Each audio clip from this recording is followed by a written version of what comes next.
Welcome to our episode of Barman Saturdays, and this week I decided to return to Western Heroes, the Ultimate Collection. And it's time to take a look at Blue Steel, another Lone Star movie, starring John Wayne in his early days. And this one's kind of got its ups and downs, I suppose. I mean, at this point I've seen so many of these Lone Star movies that I've seen a lot of the usual stunts they do quite a few times.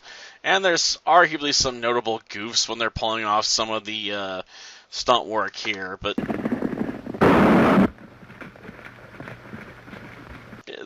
guess we'll start at the plus side.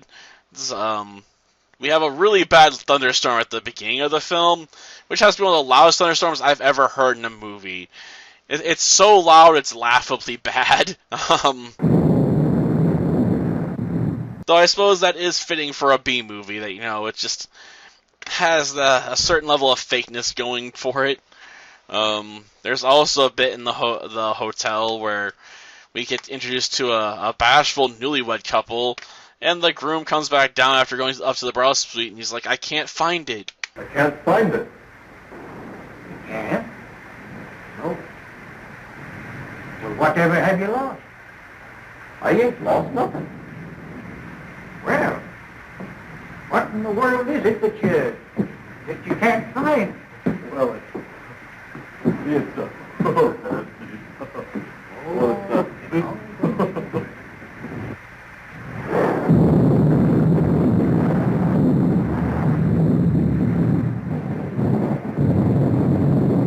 Yes, apparently they were a lot more subtle with the double entendres back in the day, to get him past the censors, so he couldn't be very specific on what he couldn't find, but, if you think about it, it should be obvious what he's having a problem finding. Try harder next time, man. Shouldn't have to go ask an old man for help with that. Kind of be embarrassing, to be honest. As for the bad stuff, I'd say the Polka Dot Bandit. I mean, don't get me wrong, him sneaking in using the staring over the hotel owner's shoulder, because he's got the safe, where you can see it from the window right behind him, and writing out the code, on the dirty window, isn't the worst thing ever, but the fact that they spend time introducing him, like he's going to be our main antagonist, really sucks, because he's just a minion for the real bad guy, a supposedly upstanding citizen that wants to basically force everyone out of town for cheap, because apparently there's gold underneath that there topsoil.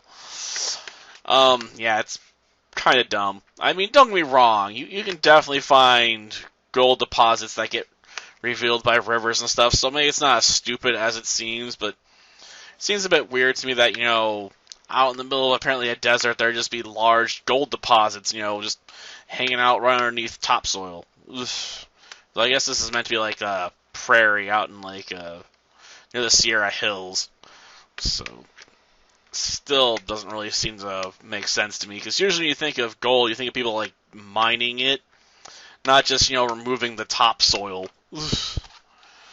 Usually gotta go digging a bit deep. As for other bad things with the film, well, probably John Wayne hooking up with a lady at the end of the film, because they just don't spend that much time interacting in this film. Like seriously, he meets her, is like, I'll go help out your father, chases after, well, I guess her father's already dead at that point, so it just tries to go and deal with the bad guys, the protector.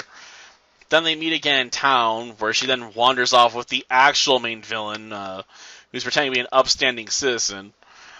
And then she spends most of the rest of the movie imprisoned, until about the very end. So they just don't have that many scenes together, so it seems a bit weird that she just goes off into the sunset with him. I mean, it's a nice shot, don't get me wrong, it's just they didn't seem to put that much effort into building up this relationship. I mean, I know the movie's like 50 minutes long, but I mean, come on. Put in some more scenes for that. You have to push it out to about an hour. like just a few more that, aren't just, pure action sequences. Like, give them some dialogue to work with. Make me feel like there's actually some chemistry in this romance.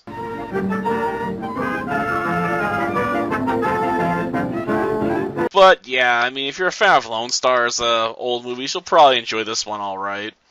I wouldn't say it's one of their best, but it's not horrible either. Till next time, then.